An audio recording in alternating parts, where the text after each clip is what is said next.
આજનો બ્લોગ છે બહુ સુપર અને એક જગ્યા પર હું આવેલી છું. આખી ડિટેલ્સ પછી જ કહીશ, તો તમે વિડીયો સ્કીપ બહુ કરી નાખો છો.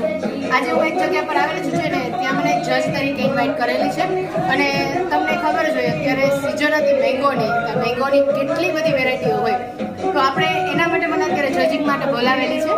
અને તમે જોઈ શકો છો કે ઘણા બધા ડેઝર્ટ બનાવેલા છે અલગ અલગ જાતના.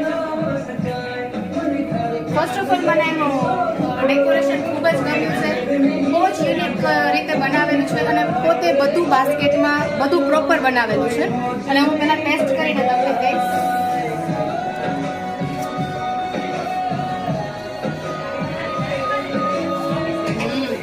સો યમ્મી, સો ડિલિશિયસ. એક વખત ઘરે બનાવવા જેવું છે.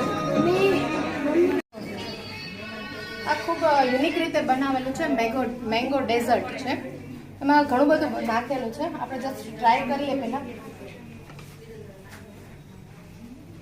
ડ્રાયફ્રૂટ્સ મને બહુ ભાવે, ડ્રાયફ્રૂટથી ભરપૂર છે એન્ડ મેંગો તો મારો ફેવરેટ છે. સો યમ્મી, સો ટેસ્ટી.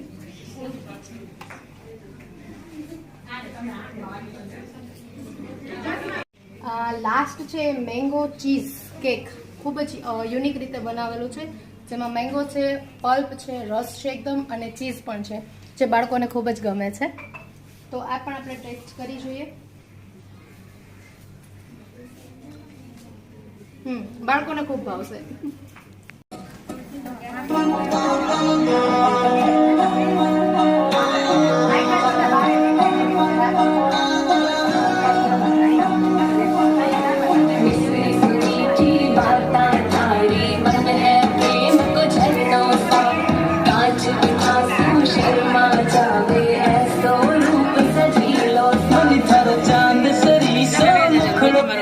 अर्जुन के ट्रेंडिंग इंस्टा रील से सीधा आपके पास.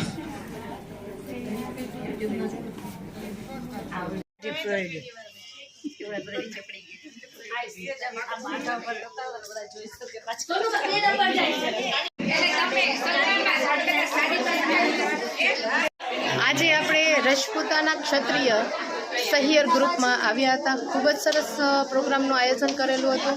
અત્યારે તમે નહીં માનો કે લેડીઝોની ઘણી સંસ્થાઓ ચાલી જ રહી છે, જામનગરમાં હોય કે ગમે ત્યાં હોય, બટ એક ક્ષત્રિય સમાજની જે ગરિમા જાળવીને જે લોકો ગ્રુપ બનાવેલું છે, જેમાં મોટિવેશન પણ કરે છે, રોજગાર પણ પૂરું પાડે છે અને અવનવી જ્ઞાન સાથે ગમ્મતની વાતો પણ કરે છે.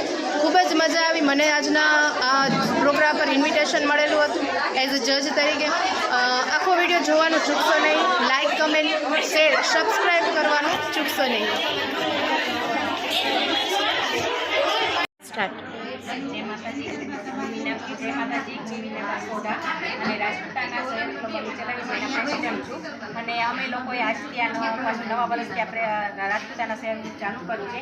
આજે જેની અંદર અમે 3 કોમ્પિટિશન રાખી દીધી કે ઉનાળો છે તો એના માટે અમે કોટનની સાડી કોમ્પિટિશન રાખી લીધી, એક આપણે કેરીની સિઝન છે તો મેંગોની એક વાનગી બનાવવાની કોમ્પિટિશન રાખી લીધી અને ત્રીજી હતી કે જે એમાં બધા લોકો ભાગ લઈ શકે નાના મોટા, એના માટે એક મિનિટની કોમ્પિટિશન રાખી દીધી. અને આજે અમે લોકોએ આમાં બધા એન્જોય કર્યું છે અને ખૂબ જ સરસ મજાની સંખ્યાઓ આવી છે. અને હજી પણ જે લોકોને ખબર ન હોય તો તે લોકો અહીં આમાં બીજી નેક્સ્ટ અમારી મિટિંગ હોય એમાં નવા ફોર્મ ભરાશે ત્યારે ભરી શકે.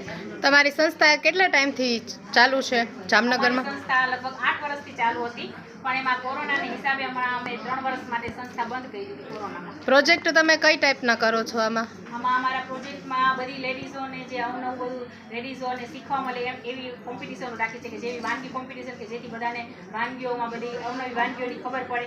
સાડી કોમ્પિટિશન છે કે જેવી રીતે સાડી કેવી અત્યારે એનો ચાલે છે, કેવી સાડી ચાલે છે, કેવી રીતે પહેરવી, એ બધું શીખવા મળે છે. અને 1 મિનિટની ગેમ છે. અને તમારો કોઈ એવો ઉદ્દેશ કે લેડીઝમાં સશક્તિકરણ જાગે, એનું હોય જે હુનર હોય એ બહાર આવે, એવું કંઈ તમારે એવું કંઈ પ્રોગ્રામ તમે અત્યાર સુધી કરેલો છે કે હાલ તમે કરવાના છો એવું કંઈ? હા, અમે નાના ગૃહ ઉદ્યોગ લેડીઝ ઘરે કરી શકે એવા પ્રોગ્રામોનું અરેન્જમેન્ટ કરીએ છીએ, એવી છે ટ્રેનિંગ પણ આપીએ છીએ. અમારી આવી કોમ્પિટિશનો અને આવી લઘુ ઉદ્યોગ પોતાના ઘરે સ્થાપે એવા ઘણા પણ ઉદાહરણો છે. જેવી રીતે કે લાડો કલેક્શન કરીને તમે જાણો જ છો કે અત્યારે જામનગરમાં દરબારોનું એક સરસ મજાનું એક બધી વસ્તુઓ જે મળી રહી એ કોમ્પિટિશન, એ એક શોપ છે.